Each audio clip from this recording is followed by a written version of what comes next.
Bien-aimés, salut. Nous sommes dans notre émission Il est temps. Soyez bénis en ce jour au nom de Jésus. Alors, notre communication de ce jour se repose sur la volonté de l'homme. Alors, nous parlons de la volonté de l'homme. L'homme a une volonté qu'il doit exprimer à son gré et vivre ou non sa production. Ce qui fait la confusion aujourd'hui dans le milieu chrétien, c'est qu'on ne sait pas si à cette heure-ci, Dieu est dans la joie ou non. Dieu est content ou non, Dieu est en colère ou non, Dieu est d'accord avec ceci ou non, est-ce que Dieu est en train de marcher avec nous ou il s'est arrêté? Point d'interrogation. Voyons ce qui se passe. Bien-aimé, dans le désert, la Bible nous parle lorsque les enfants d'Israël étaient en train de passer le désert de Sinaï. Quand la nuit partait, les enfants d'Israël partaient. Quand la nuit s'arrêtait, les enfants d'Israël s'arrêtaient. Ils attendaient, ils demeuraient là jusqu'à ce que la nuit se manifeste, s'il faut aller, s'il faut rester. Donc, le signe qui les confirmait la présence de Dieu en ces temps, en cette période, c'était la nuée. La nuée était un signe pour eux, pour reconnaître la présence de Dieu, s'il faut partir, s'il faut rester, si Dieu est là, si Dieu n'est pas là. Et le feu les entourait.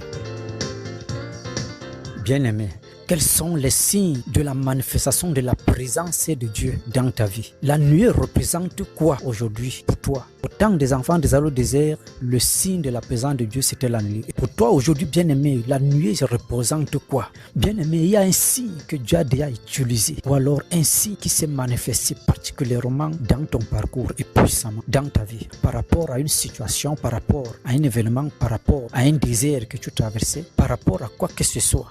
Dieu ne t'a pas oublié, mais toi, tu as oublié quelque chose.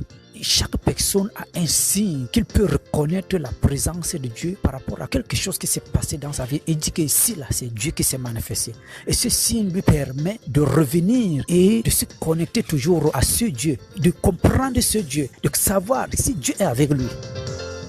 Nous parlons encore ce matin de la volonté de Dieu, la volonté de l'homme, la volonté de Dieu. L'homme a une volonté, mais est-ce que ta volonté est la servante de celle de Dieu?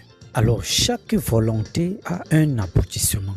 Il y a la volonté collective, celle que tout le monde doit observer en mettant en pratique la parole de Dieu qui est écrite. Il y a la volonté particulière pour tout un chacun par rapport à son destin et sa relation personnelle avec Dieu qui doit être exempte de fraude, de tricherie, même de connaissances humaines pour qu'elle réponde aux normes du salut, car il s'agit de notre salut. La volonté de Dieu est que tout le monde soit béni et tout le monde entre dans son royaume.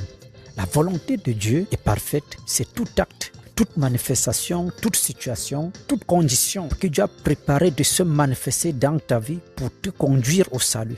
Tout ce qui peut se présenter, que Dieu a préparé, qui peut te conduire au salut. Si Dieu a préparé que le mépris à ton égard ne finira pas jusqu'à ce que tu entres dans son royaume, et que c'est ça qui favorise l'entrée de ton royaume. Bien-aimé, tu ne contourneras jamais cela. Tu vivras cela. Maintenant, c'est de la manière que tu peux vivre cela. Tu peux vivre le mépris et écouter la voix de Dieu. Tu peux vivre le mépris et voir les signes de Dieu et sentir la présence de Dieu et savoir si Dieu est avec toi, si Dieu n'est pas avec toi. Alors le mépris n'est pas la condition pour dire que tu n'es pas avec Dieu. Hormis de ça, alors bien-aimé, quelle est ta position en ce jour?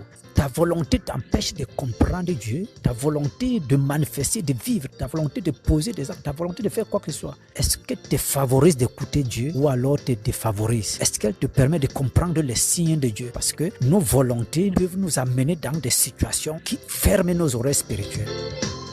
Alors en ce jour, je prie que cela ne soit pas ton partage, que la grâce de Dieu, la présence de Dieu d'une manière particulière, que Dieu se manifeste d'une manière nouvelle en ce temps, en cette période, que tu arrives à l'expérimenter de la manière dont il a prévu avec toi, afin que tu avances avec lui. Tu dois réussir, tu dois avancer, tu dois l'écouter, tu dois le comprendre, c'est ton Père, c'est ton Dieu. Alors tu dois être avec, tu es venu dans le monde par sa volonté. Alors tu dois vivre premièrement sa volonté et que ta volonté soit la servante de la sienne.